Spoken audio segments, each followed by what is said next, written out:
بسم اللہ الرحمن الرحیم۔ السلام علیکم۔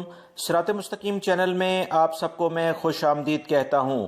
سعودی عرب میں موجود بہت سارے غیر ملکی افراد کافی زیادہ پریشانی کا شکار ہیں، کیونکہ سوشل میڈیا پر افواہوں کا ایک انبار لگا ہوا ہے جس میں بتایا جا رہا ہے کہ سعودی عرب میں نئی بیماری جو چائنا سے پھیلی ہے، اس میں مبتلا افراد کی تعداد 600 کے قریب ہو گئی ہے۔ سوشل میڈیا پر یہ جو خبریں پھیل رہی ہیں، اس کے بارے میں وزارت صحت کی جانب سے اہم بیانات آئے ہیں، جس کی تفصیلات میں آپ سے شیئر کرتا ہوں تاکہ اصل صورتحال آپ لوگوں کو معلوم ہو سکے اور آپ اس طرح کی جو خبریں چل رہی ہیں ان کی حقیقت بھی جان سکیں۔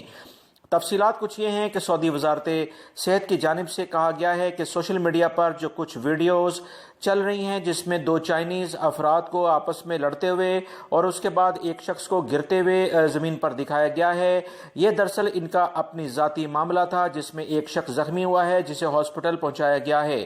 مزید وزارت صحت کے ترجمان محمد عبدالعالی نے بتایا کہ سوشل میڈیا پر جو خبریں چل رہی ہیں اس کے حوالے سے یاد رکھیں، ایک شخص مصر سے ہوتا ہوا جب سعودی عرب آیا تو ایئرپورٹ پر چیکنگ کے دوران اس میں یہ وبائی مرض پایا گیا، جسے فوری طور پر انتہائی نگہداشت والے سیکشن میں بھیج دیا گیا ہے۔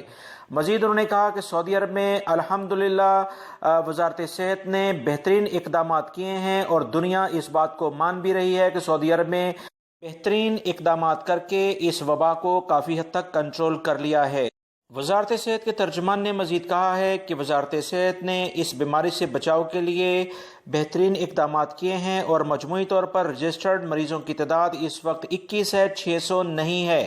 وزارت صحت نے کہا کہ قطیف ریجن میں اس بیماری کے مریضوں کی دیکھ بھال انتہائی عالمی معیار کے مطابق کی جا رہی ہے، جبکہ مجموعی مریض جن کی تعداد 21 ہے اس وقت ریاض، مشرقی ریجن، مکہ المکرمہ اور جدہ میں موجود ہیں۔